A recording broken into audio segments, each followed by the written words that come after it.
Welcome to part 4 of building my bookshelves. So here, my husband and I are just staining the boards that we had made in part 3 and using a nice cherry stain because this is cherry plywood. I don't think I mentioned that anywhere, but that's what's going on here.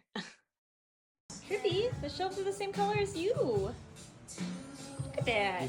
So you can see here how big of a difference it looks stained versus unstained. I think it was an incredible choice to go with the dark cherry stain. I think it really brings out those warm tones in the wood and it's just going to look really nice and cohesive in my orange office. So to protect all of this great staining work that we did, I applied polyurethane in several small coats. So you basically apply it like you would nail polish, just a couple thin coats on top of each other. The only difference is in between coats, you do need to sand to kind of knock it back down. Definitely use steel wool and not the 220 sandpaper that the can recommends because that was way too aggressive. It started building up like powdery stuff on it and actually scouring the boards and was just not ideal. So definitely recommend steel wool in between your coats, several small coats, and yeah,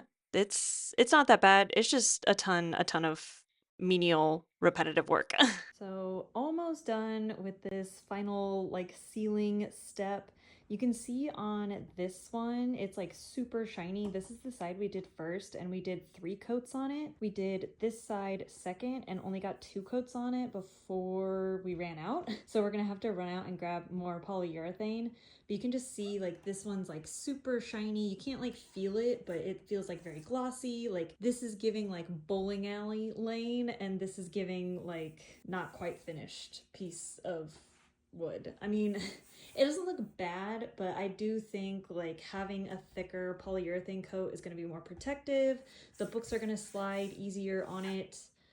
Versus this is going to be a little bit rougher and might damage the bottom of the books. So I would just prefer to have that little bit of thicker, like plasticky feel rather than this more wood feel. So here I am just applying that final coat of polyurethane to these boards, and join me in part 5 for actually putting these bad boys up onto a wall.